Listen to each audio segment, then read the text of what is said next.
as rightly mentioned by the chair. Okay, so I am with IIT Hyderabad. So since the inception, I'm here, and whatever I'm showing. Okay, so now this is people like Shivchandran, others who have contributed for the past 13, 14 years. So we mainly work on plasma catalysis for environment and energy. So this includes laboratory experiments like in some other domains, but from the lab scale now we went to industrial scale for indoor air pollution, indoor air pollution abatement or industrial air pollution. Industrial in the sense I'm referring to the R&D labs in a closed environment. So the sterilization of indoor air where the concentrations are very, very small. Yeah, I can put it in a simple word that, okay, if you imagine that, okay, somebody applies a perfume and you can smell it. But say, for example, perfume catches fire, and if you really want to use a matchstick, you cannot burn it. The reason that when the concentration is highly dilute, then you cannot use the regular thermal techniques, especially under those concentrations. So this plasma, I will show you what exactly it is. This appears to be an energy saving approach. Then we extended this one to wastewater treatment. Okay, my lab also works on, some of the students do work on, try to understand, okay, because water being a highly dielectric material, when you create the discharge at the gas and water interface, now you need to see how the dynamics, how the discharge, okay, so the effects of discharge. Then we proved that it is going to be a total oxidation process. I mean, it's like an advanced oxidation process. Then we can also use this for the preparation of nanometals. I can show you one beautiful slide where if you just take silver nitrate and you don't need any reducing agent, and you can vary now the plasma power, you can actually control the particle size. So you can actually make it for nanometal synthesis. We can also use it for bacteria inactivation. So this can be a continuous treatment or it can be a static treatment. So we can use it for bacteria inactivation. On the other side, we also work on reforming greenhouse gases. So that means that if you look at now carbon dioxide, methane, nitrous oxide, okay, so this kind of potential greenhouse gases, we can do co-processing. And that means it can be as such activation of CO2, because we all know that CO2, carbon dioxide, is a stable molecule. It's not an easy thing to excite. We can use this to excite carbon dioxide. But of course, carbon dioxide excitation is not an energy saving approach. Then we can conveniently couple with methane. This is called dry reforming, that we can use it for the synthesis gas. I mean, I can show you a one-step methanol synthesis. Probably this is the latest, or I will be concentrating more on this one. Because as on today, we all agreed that methanol is next to hydrogen in terms of energy efficiency or energy density. I mean, among the liquid fuels. So, but if you look at now, methanol production is not an easy thing. Traditionally, if I tell you methanol synthesis, it's a very complex process. We can also use this for selective functionalization. This I handle DRDO projects, okay, where we go from simple functionalization, we go up to the laminates, we make the bulletproof, okay, so the laminates, and we can show that they withstand to high impact studies, okay. So main reason that the bonding between the different phases in the laminate are very strong when you do selective functionalization. You can also use it for removal of the self-assembled monolayers. Okay, so where this is a non-thermal technique, so you don't have to destroy. Say, for example, for electronic application, if you don't want to oxidize copper, but if you have to remove self-assembled monolayer from copper, I think this is one of the easiest approaches one can think of. It actually reminds me that the mechanical department is conducting this conference. Okay, so it's the right place. Okay, because now this particular area demands expertise from the basic chemistry, plasma physics, also basic reactor model, then the applications you can show in various engineering domains. I mean, then slowly taking you to the topic of my presentation. We all know that, okay, greenhouse gases are actually not good in the recent times. Okay, so though the average global temperature is maintained by water vapor and carbon dioxide, these kind of gases, but once their concentration in the atmosphere, if it is increasing, then actually you can see that in the last 100 years, we have increased the global temperature by 0.75 degrees. And if the trend continues, as you see here, in just 5 to 6 years now, the Arctic, say the ice melted to this extent. You see that the area which got melted, okay, so now it is significant, and it also has, like the consequences in different domains. It not necessarily that I have to be a chemist to understand this, not necessarily that I have to be a mechanical engineer. This is actually the science. This is the need of the hour. We need to understand that. Okay, so that's also the reason why IIT Hyderabad has a department called the Department of Climate Change. We have several faculty from various domains. Okay, so we try to work in an integrated approach, and we try to see how to propose the mitigation models, not the adaptation models. So that means it actually tells that there is a significant increase, mainly because of the fossil fuels, whatever you are burning. Of course, fossil fuels are needed for industry, and you cannot say that, okay, I don't want to burn solar energy. Of course, you can use it, but I'm sure like all of you are aware of that. For next 100 years, at least like the for next 50 years, definitely, coal is going to be the major energy resource for the globe. And India, of course, the third largest emitter of the greenhouse gases. The rapid increase in electricity in the recent decade has fueled, okay, so burning large amount of coal. Of course, though it is, coal reserves are getting coming down, but still it is going to be the energy sector. And of course, the most important part is like we pledged, okay, so in the COP summit, so that we try to cut down the carbon emissions by 30 to 35% by 2030 compared to where we are in 2005. As you trajectory, you see that oil oil and fossil fuels continue to be the energy, primary energy sources. So the emission levels of CO2 and other greenhouse gases, of course, okay, so they are continuously increasing. There is a coordinated network that is needed. Okay, so this is what our pledge.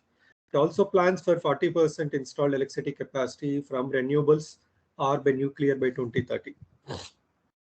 Then actually I'm choosing a particular topic which probably some of us can easily handle, or some of us can work, which is the gas, which is considered to be, if you look at the natural gas, then CNG, compressed natural gas or natural gas, it is a predominant methane.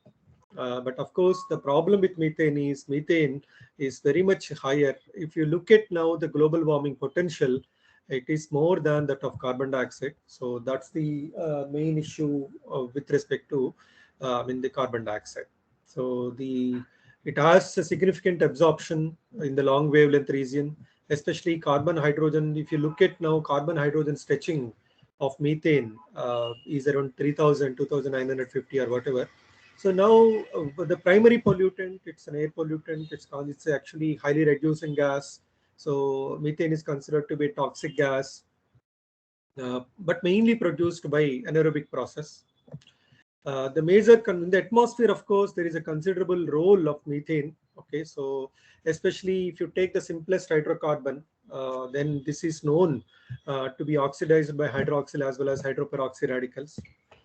So then wherever you have, okay, so like if you look at now three potential greenhouse gases, like the carbon dioxide, methane, and nitrous oxide, their concentrations are set to increase, or their concentrations are increasing, and they're set to increase.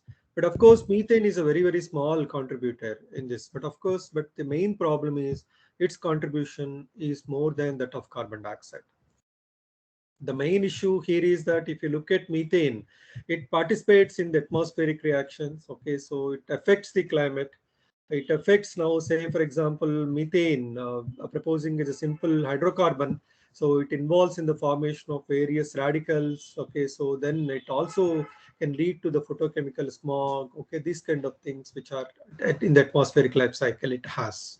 So if you look at now, the ultimate point is that if you look at now the say, for example, the radiative forcing, that means that the capacity of this molecule to contribute to the global heating, if you look at that, okay, so it is significant. Okay, so you look at now, this is for carbon dioxide and this is for methane, and methane contributes to a significant amount of radiative forcing. That means you may think that, okay, methane concentration is in ppb levels, but imagine that, okay, considering that we have 5 into 10 to the power of 18 kg of the atmosphere present around the sun, and in that, though we say it is ppm level, okay, but if the moment if it go ppb level, slowly it increases. So but now it has a significant effect, because the incoming solar radiation and the outgoing solar radiation, there is a balance at this point of time. But if this balance is lost, so then I think it's going to cause serious problems.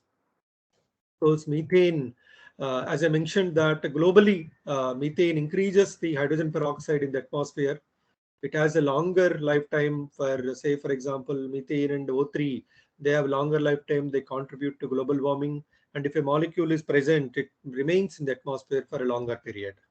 Of course, the reactions are well known, and methane reacts with hydroxyl radical, because the moment you have ozone present, even in the ground level, if there is a little bit of ozone, it's actually a pollutant.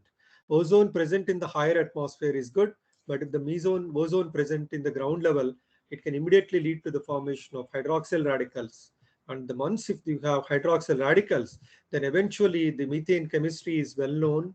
Now, eventually, you have the formation of, say, for example, some kind of, powerful oxidants in the atmosphere. So that means it's not good. Methane oxidation in dry conditions also can lead to, say, for example, several, like the radicals or several oxidants, which are not good in the atmosphere. Then you may ask a question: how do we handle these greenhouse gases? As I mentioned, that if somebody wants to attempt only methane decomposition, that's not good. The reason that if you want to crack methane directly, methane gives carbon and hydrogen, but nobody wants carbon. Okay, so the reason that solid carbon, except your fancy CNT, CNF, these kind of graphene things, otherwise nobody wants solid carbon.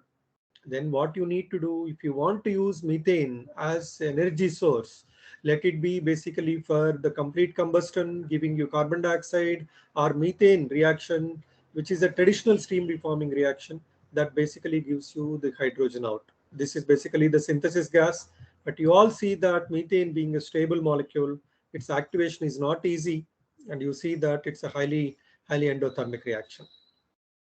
That means methane cannot be activated directly. Unfortunately, if you do the combustion, methane gives you carbon dioxide. And the selective combustion or partial oxidation to carbon monoxide is not actually completely achieved. Okay, so that's the reason why methane is combined with carbon dioxide, or methane is combined with water in different forms. So, but of course, all these reactions are highly endothermic. But you look at one simple reaction. If you look at methane, if you do a controlled oxidation, and if you want to get syngas, you see that this reaction is an exothermic reaction. Whereas if you want to do something called a tri-reforming reaction, where you put methane with, say, water and, say, carbon dioxide, that also gives the synthesis gas, but it's a highly endothermic. So that means that the only objective people had so far is like, you cannot use oxygen, use an indirect way of doing it, to take it to the synthesis gas, then convert it to methanol. If you want to convert, say, for example, methane to methanol, it's very simple. I tell you 3 molecules you can find in the literature: benzene to phenol, water to hydrogen peroxide, methane to methanol. In all these 3 cases, the simplest thing one can think of is, why not we put one nascent oxygen, a methane CH4 and methanol CH3OH. The only difference is one simple nascent oxygen. But unfortunately, this cannot be handled. The moment you want to combine with oxygen, unfortunately, the carbon dioxide is something which is eventually coming out. Otherwise, these reactions will be endothermic. Any reaction, if you want to avoid carbon dioxide, you see that these reactions are typically endothermic. So any reaction which is accompanied by, say, for example, the carbon dioxide evolution, so appears to be a feasible reaction. So, but of course, all of you know that these gases are potential. Okay, you cannot activate them easily. If you want to just activate only carbon dioxide as a function of temperature, or only methane in a thermocatalytic reaction, this reaction is not feasible. You need to have very high temperature, because the enthalpy of the reaction is very enthalpy change of this reaction is very positive. Then actually, I'm proposing a new concept called plasma, which is actually not new. If you go to astrophysicists, or actually high energy physics people, I think they are aware of this lasers. Okay, so say for example, terawatt lasers or petawatt lasers, this kind of lasers they work on.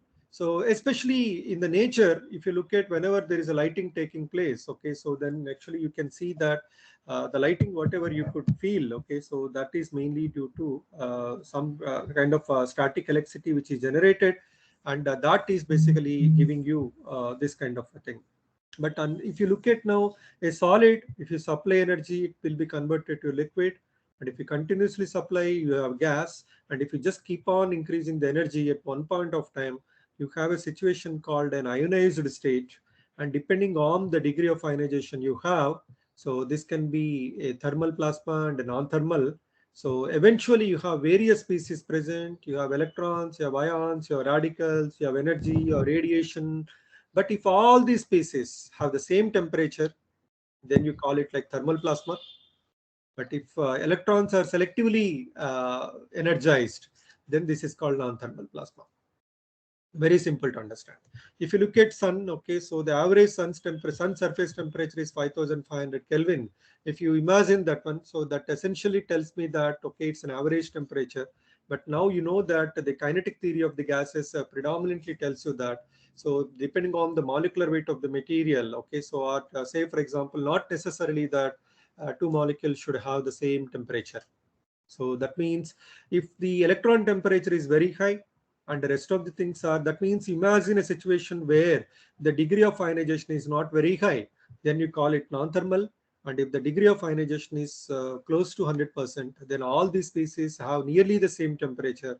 That is basically called thermal plasma. That means thermal plasma, you have equilibrium of all these species, whereas non-thermal, you have background nearly remains under uh, ambient conditions. That's the reason why you call this as a non-thermal plasma. Then you have several options. Non-thermal plasma can be under atmospheric conditions, or non-thermal can be sub-atmospheric conditions.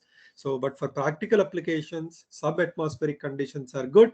If you talk to a physicist and you say that you're working on some 10 electron volt or 20 electron volt system, he may not get impressed. The reason that high energy physics talks about the electrons of so many mega electron volt. So, but now, as I mentioned that the electrons are hot, okay, but the background is cold. So that means that you can use it for wherever there is a thermal approach cannot work. Now I'm working with the biomedical professor and biotechnology professors, where the idea is to do the tissue cleaning. Okay, so the sterilization, we can do that. Okay, even say for example the hand. Okay, so if the tissue, if you really want to sterilize it, I cannot put a hot gun on my hand, okay, to kill the bacteria present here. But what we can do, you can use this actually a non-thermal approach in an effective way. So then, as I mentioned that depending on the atmospheric requirement, the pressure requirement, this can be an atmospheric pressure discharge, subatmospheric pressure. For all practical reasons, atmospheric pressure discharge, it's easy. You can scale it up very, very easily. I'm just showing you one small reactor, which the initial reactor we had.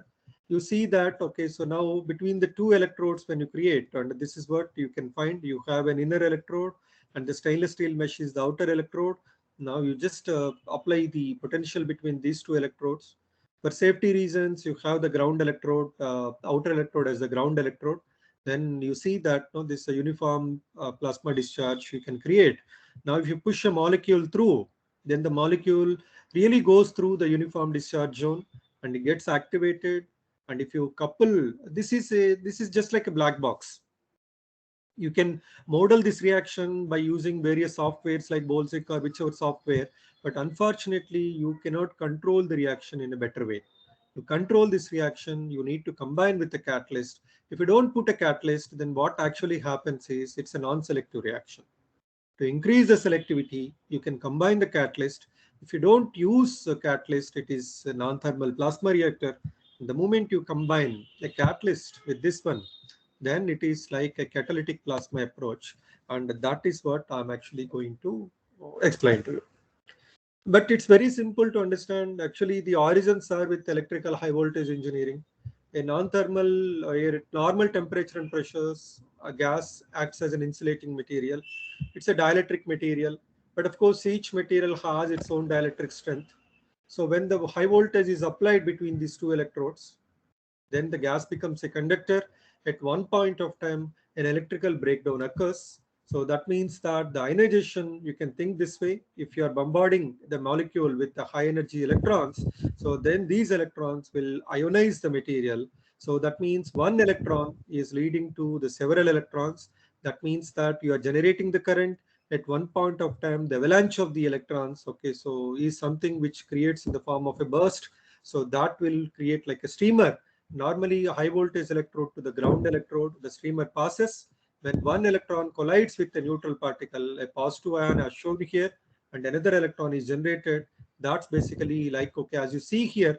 So if you look at the current versus say the potential until one point of time, so that's like the saturation region. You see continuous increase. Thereafter, there is a quick saturation. So then at one point of time, so then what happens is this is called the breakdown region or the Townsend discharge region. From there, you see that the current exponentially increases. So then you may ask a question, what are the possible reactions you have in this plasma domain? You can think this way that the molecule can undergo excitation without ionization. It can undergo dissociation. There can be a decomposition. There can be an attachment. Okay, there can be an adduct formation. There can be dissociative attachment.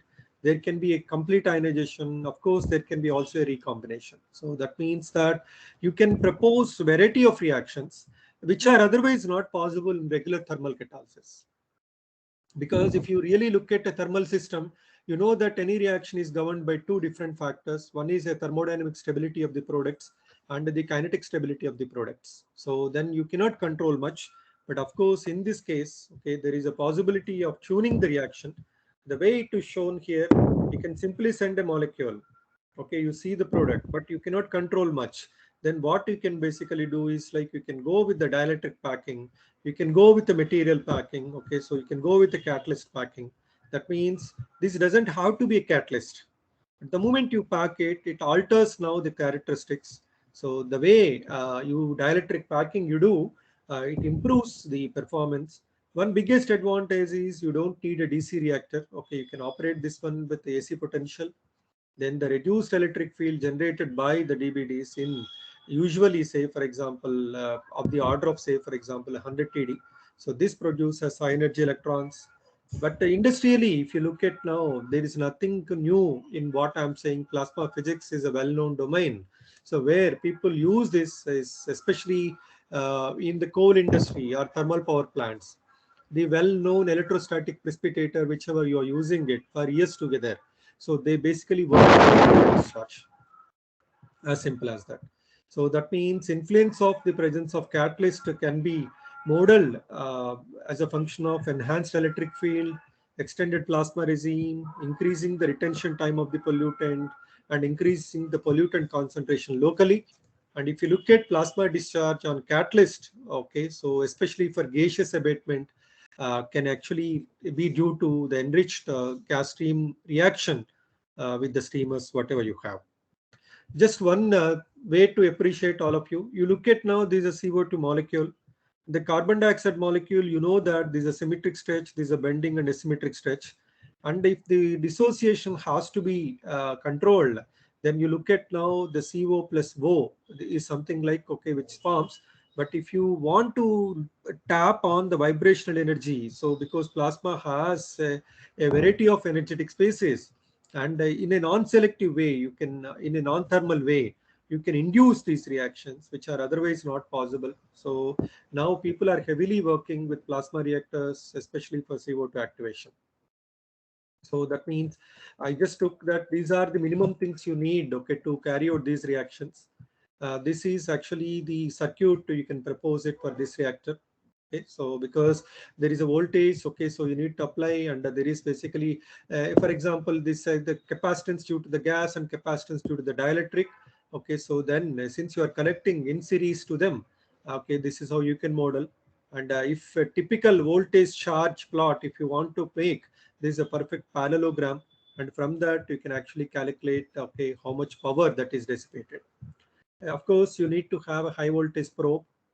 and you need to have an oscilloscope to control the voltage and the charge, okay, or especially to control the voltage. Then if you have an optical fiber, because this is highly conductive system, you cannot put any metal.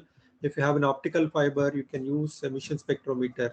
Through that, you can measure the reactor species formed. Of course, any molecule you send, there has to be a mechanism to estimate it. And if you see that the power dissipated in the discharge can be simply calculated by integrating like the current and say, for example, the voltage, whatever you can get it. And this you multiply with, say, for example, okay, so the frequency, then that gives you the power. So that's what simple way people do it. So this is the introduction about what is plasma and what actually can be done. Okay, how the plasma, simple plasma physics control this one. Then with this, what I do, I actually take you to the actual presentation, which I'm going to concentrate on. If you typically look at my presentation, involves the methane activation to oxygenates. That means that I don't want to combine, I don't want to use any thermal technique. That's the first possibility. Then the second thing is that if you look at why methane was chosen, because if you look at now, as I mentioned, methane to methanol, the simple difference is like you have only one oxygen, which is extra. Of course, methanol formation is a highly favorable reaction. Energy density wise, if you look at, it's a denser molecule compared to heavier molecule compared to hydrogen. But if you look at energy density wise, any other hydrogen containing species, you look at now, hydrogen is basically very high energy density. But compared to next to that, okay, you can find the methanol, and methanol energy density is basically around 6 kilowatt per kg. This is non-toxic, of course, but if you look at all traditional fuels, like, okay, let it be even propane, the simplest hydrocarbon, though its formation is very favorable, but unfortunately, that you emit a lot of carbon dioxide. Of course, even in the case of methanol, you emit a lot of carbon dioxide, but it is a one molecule to one molecule of methanol. But now, in the case of gasoline, diesel, which are like C10 fractions, so this can be a substitute in terms of energy density. Then if you look at now, methanol as an alternate fuel, this is recognized by many governments, including Government of India. If you look at now, this is especially used basically for the synthesis of, especially for higher, like the diesel fractions, like, okay, so you have chloromethane and it can be used as a solvent. Most importantly, in the recent past, this has been recognized a suitable material for gasoline blending, because I'm sure all of you would have heard methanol fuel cells, but not many of you would have heard, or not many of you would have attempted for ethanol fuel cells, because the reactions are complex. So the methanol can be a best candidate. Methanol burning produces no particulate matter. So unlike your sulfur emissions, nitrogen oxide emissions, it's a clean fuel. The high auto ignition temperature of methanol, okay, so than that of gasoline and diesel, makes it a safer transportation fuel. One biggest advantage. It has a better fuel conversion efficiency and much more resistance for knocking. You don't need to add any anti-knocking agent, and it can be blended with gasoline without any problem.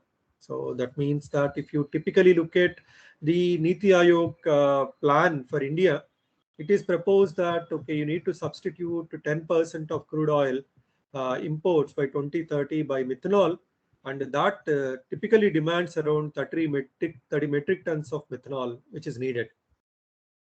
And our government is planning to implement methanol 15% blending program with gasoline and M100 program. Okay, so typically for buses and say trucks. Okay, so this you are typically using it.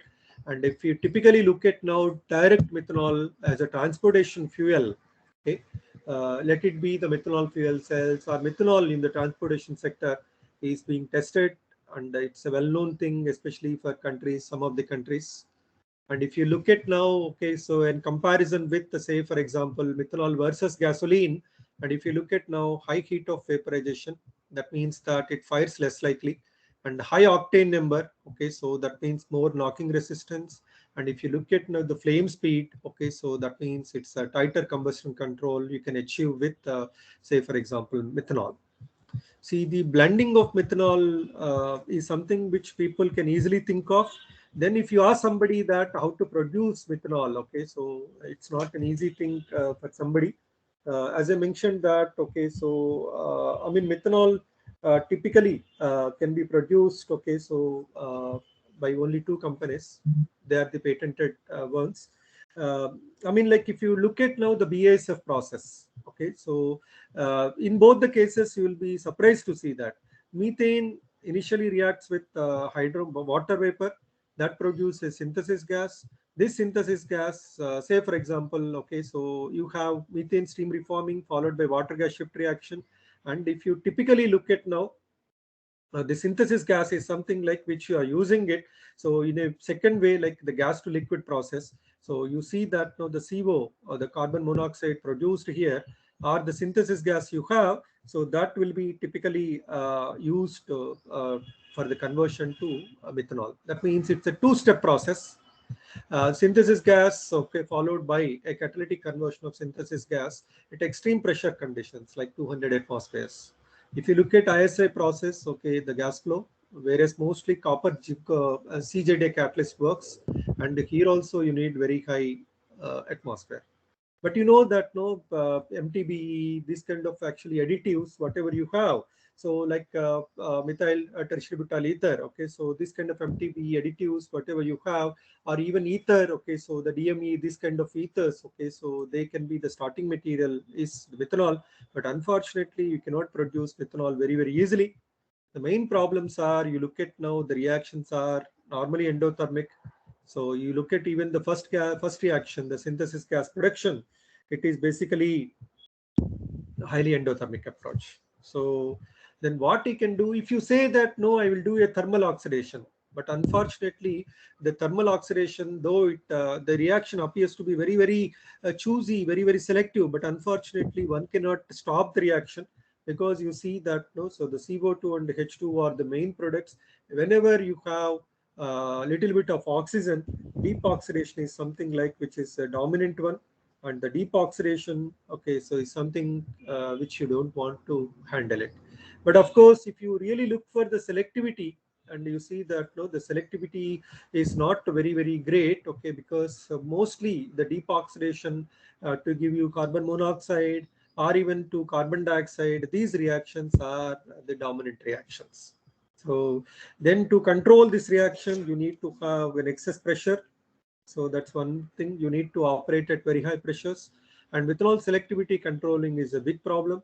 And the deactivation of the catalyst is something. So controlling selectivity, the reaction carrying out at ambient conditions, and the prevention of the catalyst deactivation, these things are somehow like important, and these things can be tuned. Okay, so I mean, then when the student approached to me, I think for a regular chemistry department, a simple one molecule of methane conversion to methanol, I think they can propose 100 steps, and it may not be very impressive for them. But if you look at the requirement of methanol and the ease, the difficulty with which now the methanol can be produced, so then I told the student, okay, so not to worry, then we will always attempt a single stage reaction, but we will always stick to the atmospheric oxygen. We cannot use any nitrous oxide, this kind of oxidants, which are otherwise expensive. The objectives are set basically for these things, like you can control methanol selectivity, and you need to initiate the reaction under ambient conditions, of course that plasma does. Then you need to also show that the longevity of the catalyst, that means it should be in a position to you should be in a position to use it for a longer period of time. So with these things, okay, so then what we did was, okay, the objective for the student was set initially to look at only NTP. That means no catalyst, nothing. You have the plasma, methane and oxygen, as simple as that. Then in the subsequent step, you see now why the catalyst is needed. You can actually look for a packed bed, but still it is not a catalyst. You can still go with a packed bed reactor, a non-catalytic one. Then actually you can try to play with a non-catalytic material, then try to combine with the catalyst, and okay, so then try to see how to improve the selectivity. So the reaction kickstart, it's not my job, okay, or it's not my invention. It was already done in the literature by several people. Then we try to understand how a non-catalytic material will influence now the product selectivity. So then we try to look at now the reaction done under non-catalytic conditions. Only plasma decorated with a catalyst in the form of a packed bed. Then in the third stage, we went with the differently shaped packed beds. That means the same glass beads, but we took it like the capillaries, we took it like the spherical balls, we took it like they were crushed and we have different shapes like that, because the discharge strength is something we want to play with, and plasma discharge characteristics we want to play with. Then we went with conventional catalyst, whatever is known as a CZA based. Then we wanted to understand how do you improve now the selectivity. So that means if you typically look at now the oxygen selectivity, say for example, you look at now, imagine that this is the total 30 ml flow rate, and the very little, but one problem you need to also understand. Whenever you are using oxygen, there is a problem because methane undergoes self-combustion. In the presence, if the oxygen concentration is slightly higher, more than 5-6%, okay, so then eventually it leads to the auto ignition. And you cannot put 100% oxygen or 50-50 oxygen with methane. The reason that the auto ignition limit of methane is something which you have to remember. So naturally, if you look at now, that's the reason why oxygen concentration is very much controlled. Here I'm not worried for the conversion. Please understand. If you want to just look at the conversion of methane, I can simply convert it to carbon dioxide. Here the objective is to improve the selectivity of methanol or even the liquid products. We don't want any ethane and we don't want carbon monoxide, because carbon monoxide is a deep oxidation. Carbon dioxide is a deep oxidation. So what we want is, we want to look at now the liquid product selectivity. So that means methanol and formaldehyde, formic acid, these kind of substances. So as you see here, the carbon selectivity is something like you have some unidentified, but of course now you see that the conversion of methane is good, say for example under high oxygen, but unfortunately you see that the selectivity, there is no big advantage. So the identified products are like this one. And if you look at now the ratios, something that it tells that, okay, so high oxygen content, of course, increases the methane conversion, but decreases now the methanol selectivity. And you can just play with various combinations. Okay, say for example, you can try to understand, this is only to impress somebody. So if you look at methanol yield, it's not very impressive. So that means just you have around 1 to 2% methanol yield. So then the discharge is something like the micro discharges. Okay, so if you want to play with the discharge gap, because the discharge gap is very small, that means what, the resistance time is very small, resistance time of the gas molecule.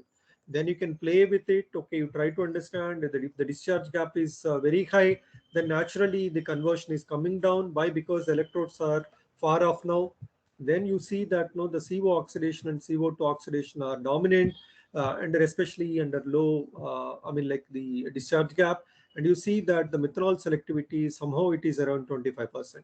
So a non-catalytic state is something like, of course, you see, as I mentioned, that you can actually pack them with various configurations. It can be TiO2 packing, it can be alumina, it can be ceria, it can be glass beads. Okay, so they are non-catalytic. Of course, TiO2, there is a debate. Why? Because the TiO2 plasma reactors also have some kind of a discharge. This discharge can also activate TiO2, but otherwise these are non-catalytic. You see that the charge dissipated for half cycle is going to vary, and the best charge you can get with the glass bead packing. And you see that the energy input also, say normally that the glass beads gives you higher input energy. This is only the breakdown voltage where you get, okay, so then how this is the breakdown voltage, how much kV per centimeter. Okay, so you need to look at the breakdown voltage.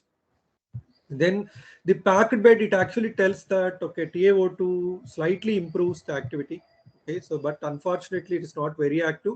The reason that, okay, you don't have a too strong UV radiation, because the TaO2 here demands UV. So that is one part which is limited now. So then the second thing one can think of it is like the various reactor species formed. You see that now your TaO2 packed and glass beads packed and without packing. Now it clearly indicates that without packing, your various partially oxygenated species you have, but now their concentration differs under the packed bed conditions. It clearly tells that, okay, so the packed bed has an influence. You can model this one with the emission spectrometer. It clearly tells that the TiO2 peak, okay, so TiO2 utilizes some of the partially fragmented ones. All these radicals, okay, partially fragmented ones, their concentrations differ when you go to packed bed conditions. Then, as I mentioned, that the pack, we wanted to first understand, do we really need actually a catalyst or not? Because earlier case we mentioned that this is non-catalytic because TiO2 doesn't show any big improvement. Then we just wanted to understand, you see that this is without any packing. Then the moment you see that this is a glass bead packing and these are glass capillary packing and these are glass wool packing, it tells that the streamers whatever you have, I think so, their strength is going to go down, and the effective capacitance, okay, so whatever you have, okay, so say for example, due to the dielectric effect of this glass bead, and the dielectric strength increases, and say for example, okay, so the charge dissipated is also increasing. Now you see that this is the discharge profile you have. Then of course you can now go once again to the same reaction, because I'm going to show only this reaction today. So then you look at now the reaction whatever you have. So typically the dielectric nature of the glass materials improves the charge. Then the surface discharge, okay, as you see here, okay, so this clearly the uniform streamer discharge, then it is slowly converting to the surface discharge.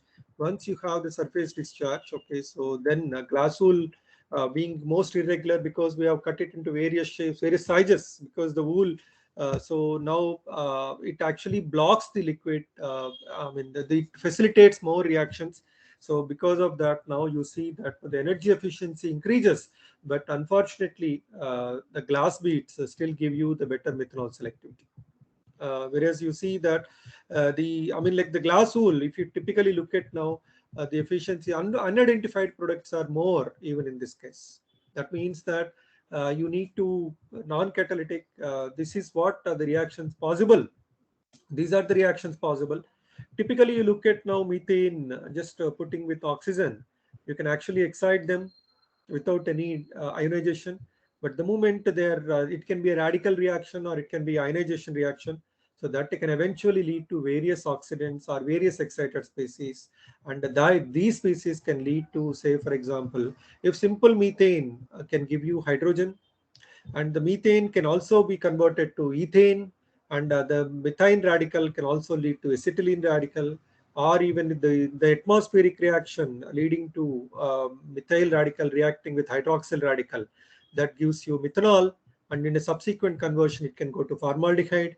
Then eventually if you look at now, they can lead to some kind of further oxidation, and the deep oxidation can give you the carbon dioxide. That means the reactions are so complex, you can propose at least like thousands of reactions possible. I'm just giving some number. So then they can be a recombination, they can be partial oxidation, they can be total oxidation. Of all these things, what am I interested is only the partial oxidation. So this reaction is something which I need to look for and I need to control. Then what we did was, okay, then I asked the student to combine this with a known catalyst. These are the commercial catalysts for methanol synthesis, like copper and alumina, copper zinc oxide and alumina, so copper zirconia, copper magnesium oxide. So then these things actually, when you couple them, okay, so this only to say that, okay, but if you look at now, this is a traditional XRD to confirm that, okay, your different copper content and different surface area. Don't worry about these things.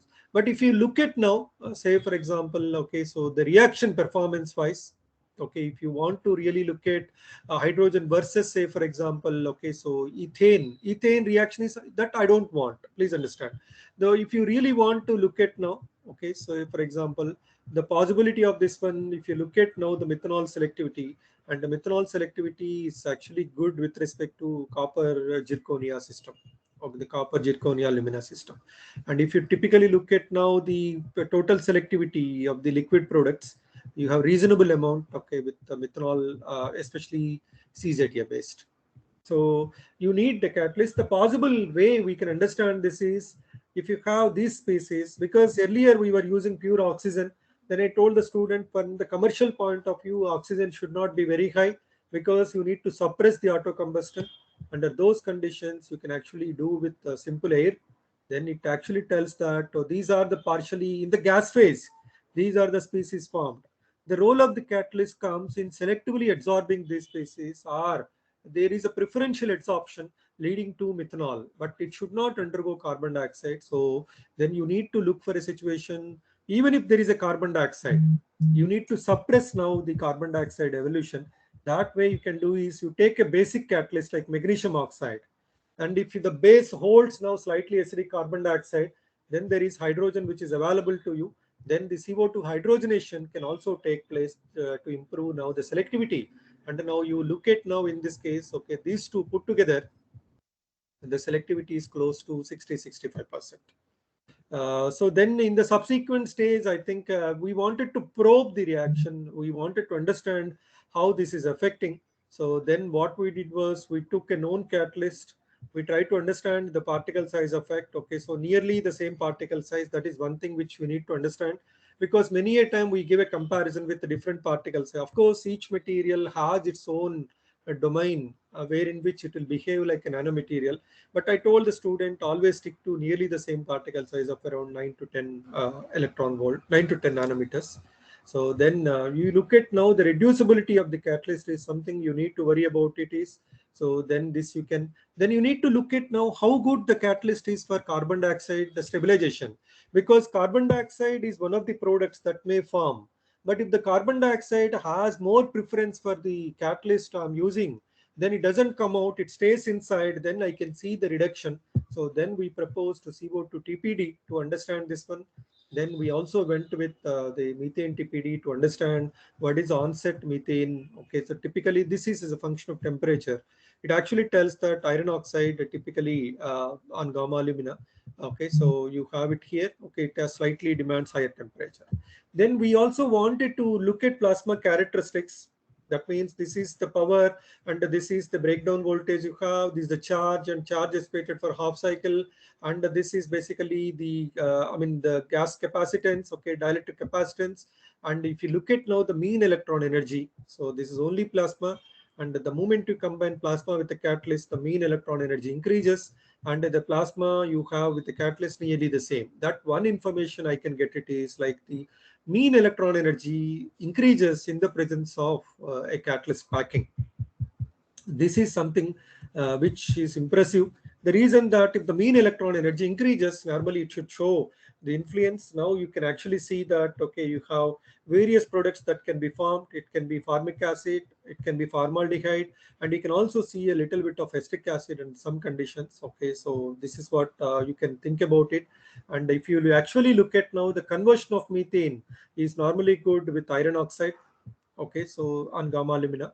So, but if you look at now the product selectivity point of view, from the product selectivity point of view, I think it appears that, okay, so you have even a non-catalytic system is going to play. But I think the selectivity to, these are the deep oxidations or uncontrolled reactions. But the catalyst comes into the picture. So, for example, you look at now in the case of iron oxide, the way conversion is more, you see that more methanol and more formic acid, and say for example more formaldehyde. So that means that the liquid products what you have are going to be more. So whereas if you look at now the ethanol is also formed, okay, so of course this is also okay for me. And you look at now the acetone is formed, but one thing is like their unwanted products like the deep oxidation, their concentration is very very small in the case of say for example uh, other catalyst, the best catalyst. Of course, you look at the energy efficiency, of course, it still remains low. This is one part which you need to think. Of course, the copper oxide improves C2 and C3 oxygenates. Okay, so for a subsequent oxidation, hydrogenation process, nickel oxide is more prone for CO formation. So that means nickel oxide is not good in this case. Iron oxide gives the highest methanol conversion of the selectivity close to 35%. This is something which you can think. And as I mentioned, the reaction appears to be very small, but the reactions are so complex. You can propose based on Illy-radial mechanism, or it can be Langmuir-Hinshelwood based, because the complex mechanism is something which you cannot think. And the gas phase reaction, the kinetics are very slow. You cannot normally imagine that the gas phase reactions are going to be there. So if you look at now, the surface reactions are something which are now is leading to the CO2 forms, but the CO2 hydrogenation can lead to, say, for example, some formate ion, and that can lead to, say, for example, methanol. So the surface reactions are something which I want. And if you see a gas phase reaction, that can lead to the ethanol formation. So nobody wants to see ethanol formation. As you see here clearly that, okay, if you have only a gas phase reaction, that can lead to more ethanol formation, ethane formation. And ethane formation is not that one I want, and the deep oxidation I don't want. So to control them, you need to just look at now the way ethanol, or even aminostic acid, or even the dimethyl ether, their formations are most important for me. For them, you need to facilitate something called the hydrogenation. If any carbon dioxide forms, okay, or carbon monoxide forms, their hydrogenations have to be facilitated. For that to happen, you need to have an active catalyst which is present. Even on the same catalyst, you have all possible ways in which the reaction can go. It can be radial, it can be Langmuir-Hinshelwood, or it can be even CO2 hydrogenation routes. Then you look at reasonable stabilization. Up to 10-12 hours of the reaction you can do, and the spent catalyst nearly remains the same, and the catalyst has the same stability you have it. Of course, you can improve it by loading with various catalysts like palladium, further improve it. Okay, so this is what we thought. And as I mentioned always that, okay, I normally tell the students to maintain the particle size nearly the same. Okay, say for example 6 to 10 nanometers, not beyond that, because the particle size is something which can also influence now the selectivity of it. So that means if you look at now the catalyst effect, plasma alone, you can actually see the filamentary routes. There is a direct gas phase reaction. And if you look at like in only in the case of plasma, you see that this is a black box. Okay, I cannot control much. So then, but the moment you try to combine a catalyst, now you see that no, the H2 bands, okay, you don't allow the formation of H2. These bands are getting suppressed. Okay, so that means catalyst addition to plasma decreases the intensity of the major radicals. And the CH, like methyl radical generated by methane breaking, normally you have a place to adsorb. When adsorbed is carbon dioxide. Now, previously carbon dioxide can undergo gas phase reactions. Now the carbon dioxide activation can also be done, and in situ CO hydrogenation can be also done. So now if you typically look at now, you can reasonably get a selectivity of close to 80% liquid selectivity. So this is something, if you count even this one, their concentrations are very small. Okay, higher hydrocarbons are very small. But if you typically look at now the concentrations, so now the selectivity is that can range up to now, okay, at least like I mean like 70 to 80%. So I mean I cannot say that the platinum is the best catalyst, but if you say iron, okay, so nickel did not work, okay, because nickel gave more CO. Then we can look at now the stable metals like palladium, platinum, whatever you can find. So then you can see that, okay, how do you improve? Now you can propose a modal reaction because all these species are identified. You just look at, okay, so the methoxy radical on the surface reaction, okay, so it gets adsorbed, so then it gets hydrogenated to give you methanol, and that can desorb to give you basically methanol. So that means that there is a surface that is needed. So typically you look at any aldehyde which should have formed previously, or even if you look at simple CO2, the CO2, should be a site for adsorption. That means you need a slightly basic site. Okay, so that's the reason why you can take magnesia based, you can take ceria based, this kind of catalyst. So the CO2 adsorption now takes place. Then subsequent hydrogenation can eventually lead to, say, for example, successive hydrogenation. All these species can be identified now with emission spectrometer. It actually leads to the formation of, say, for example, methanol. That means like from this part, the take home part is that only NTP, there is a partial oxidation. Normally you cannot control the reaction. The moment you combine a non-catalytic material, you can induce some surface discharge that can lead to improved plasma strength, but it may give methanol, but you may also get unwanted products. Then to suppress them, you can combine with the catalyst. And of course, now you can also develop the catalyst directly with plasma. You don't have You don't need to reduce it separately. That's what probably this study is like. You don't need to reduce anything. You can reduce directly with plasma. That means in situ you're developing it. Plasma treatment enhances compared to a thermal treatment. Plasma reduced species dispersion is good. Why? Because like there is no thermal effect, there is no fusion, there is no fusing of the particle, agglomeration is not there. So that's one thing which you can think of. This is one part, and I'm just giving you summary of what else can be done. Okay, so by this, typically you look at now in our lab, we also treat this with flue gas treatment. This most of the people attempted. Okay, say for example you have any volatile compound that you can push it through, then outside you see that, okay, so the CO2 and deep oxidation. Here in this case the objective is the concentration of the pollutant is very small. So what you can do is like you can convert it to carbon dioxide. But the beauty of this one is if you take a single molecule VOC, so that means you can take toluene, benzene, chlorobenzene, but the moment you combine them in the form of a mixture, you see that no, the toluene is the easiest one. Even at very small input energy, toluene gets oxidized very easily. So then if you want to improve the selectivity, you can actually look at now, you can play with the silver. You can put a manganese oxide, because in whenever there is oxygen, there can be ozone formation. Ozone can be used as an oxidant. Okay, so you can use silver-based, manganese-based catalyst. And taking clue from this, now we are developing a reactor which can now withstand to, I mean, like a room size of around 600 meter cube. Typically, if you look at your exhaust chimneys, they're of the order of 800 to 1000 meter cube. It's of a small room size I'm talking about. That means there is an industrial R&D, and if you want to at the exhaust, there is a natural suction present at the exhaust. And if you couple this one with if this reactor is coupled, then actually you see that no, there is a natural suction pushed into. Then you can model this one. This reactor now we demonstrated. Now we are doing this one with 10,000 meter cube. Now this is an industrial project which was done. We have demonstrated this one up to 1000 meter cube. Now we are doing this one with a 10,000 meter cube. That's a practical reactor. Okay, at least 10,000 meter cube is something which you can think of. Unfortunately, I cannot show the video because there is a small video to impress. I think, yeah, there is a video. But yeah, okay. I think I cannot play this one. Don't worry, because this reactor is something which I typically don't have it here. Okay, so I cannot play.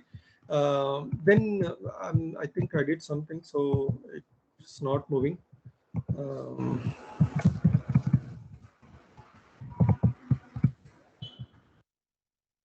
Okay, so what I do, since all of you can see it, okay, so then you can also use this one, okay, for a variety of, I think all of you are still seeing my slide. This is for the industrial treatment, gas treatment. Industry, I'm confining to an R&D where, okay, in a closed room, the reactions are done. So you can test this one for, say, for example, large concentrations. Then in the next stage, you can also play with in the next stage, okay, so let this slide be like this one. In the next stage, you can also use this one for various liquid discharges. This is another interesting factor, okay, so which all of you can think of. The plasma reactors can be used for bacterial sterilization, okay, so you can, or just wastewater treatment in a confined volume. Say, for example, I can show you that the treatment which is done for 10 seconds, this you can typically do with the Petri dish model and the Conley count method. It actually tells that in 5 to 10 seconds, okay, the deactivation can be achieved. Then if I want to compare this one for removal of any pollutant, I'm showing you three different techniques in this case. One is just activated carbon, and another one basically through photocatalysis, and another one through plasma catalysis. And it actually clearly shows that there is a mineralization which is taking place. And as I mentioned, that you can use it for particle reduction or the preparation of nanomaterials. You don't need any high-end technique for doing it. You see that no, this is the, I mean, say for example, silver nitrate. The concentration was taken as 1 millimolar. We just discharge was created, no reducing agent in this case. Then you see that no, that one was also tested with, say for example, 2 millimolar and 3 millimolar. Under the same input energy, you can see that the particle diameter, the distribution is around 11, 14, and 16 nanometers. Of course, this can be reproduced, okay, to some extent. Then the same thing can also be used for just removal of the self-assembled layers. Okay, as I mentioned, this is done with electrical department. As normally I collaborate with every department in IIT Hyderabad, except with the computer science and engineering. I have a heavy collaboration with mechanical department. I do heavily with electrical department, of course, with chemical. So then this convent can be used for desorption of self-assembled monolayers to achieve a low temperature and low pressure copper-copper, thermocompression bonding. So only thing, you just need to create a non-thermal situation, and you need to reactor design, you need to just make it. Okay, I'm just, I presented the work of only one of the students, Dr. Piyu, and now she's going to be a postdoc in University in Manchester. So she's the one who carried out this methane to, kind of methanol thing, whatever I mentioned. So now with this, what I do, I stop my presentation, and I'll be happy to clarify any doubts that you may have. And finally, thanks a lot once again to the team who invited me and who asked me to make this presentation. Okay, over to the organizers for any clarifications.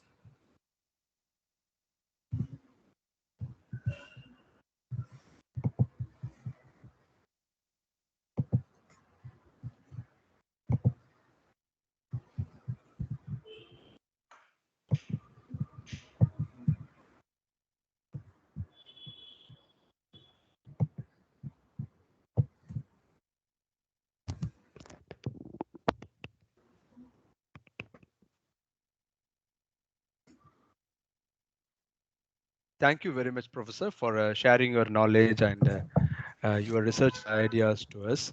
And it will be a benefit for all the student community. And thank you once again.